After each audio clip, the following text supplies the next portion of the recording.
Congress wanted every American to have the opportunity to hike on a trail like the Appalachian Trail, which is 100 years old. Congress said, hey, we should have these trails in all corners, and the North Country Trail was officially designated in 1980. So our volunteers have been out there chipping away at it, and we've got over 3,000 miles of trail on the ground. So lots of progress, but if you do the math, 4,800 minus 3,100, we got a long ways to go. So we're making a small dent in that right now, and we'll continue that in the future, building up towards Ely. So the first thing that we did is we scouted it, we flagged it, we identified where the best location would be, and then we share that with the land managers. This right here is Itasca County Land Department tax forfeit land, so they gave us the permission to put the trail through here.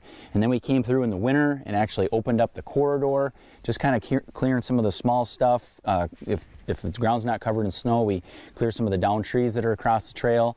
And then once the snow conditions allow, we come and kind of rake off the duff and get down to mineral soil, and then we build this nice primitive footpath. It's just 18 to 24 inches wide, native soil. We try to make it as smooth as possible. This is what most of the trail looks like, just this, it's basically like a little wider deer path. But that's what hikers are looking for. They want to have that intimate experience where they're really surrounded by nature.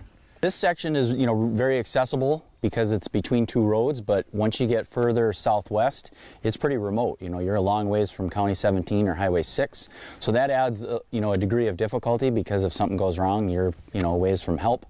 But it's also, got some cool features. We're over here looking at Tioga Pit, so folks are going to get to see glimpses of the Iron Range and the history, which is kind of neat. That's part of the North Country Trail, is not just a footpath through the woods, but we want people to be able to kind of learn the story of the lands that they're hiking through. Eventually when we're built all the way out to Highway 17, right now it's a road walk on Highway 6 and then County 63. When this piece is open, hikers will be able to walk down County 17, hike here, and then they'll be on the paved Tioga Trail, and then it's existing trail all the way up to County 61 by the Prairie River north of Grand Rapids. So it will connect with, we call it the urban segment, and then the Prairie River Trail north of town. So yeah, it's got some connections, and then it's a long-term project, probably at least 5 years if I had to guess, to build the section all the way down to Highway 6. That's got some challenges because of the remote nature, and there's some structures that we have to build, but we've applied for grants, and if we get them, we'll have Conservation Corps crews out here helping us, and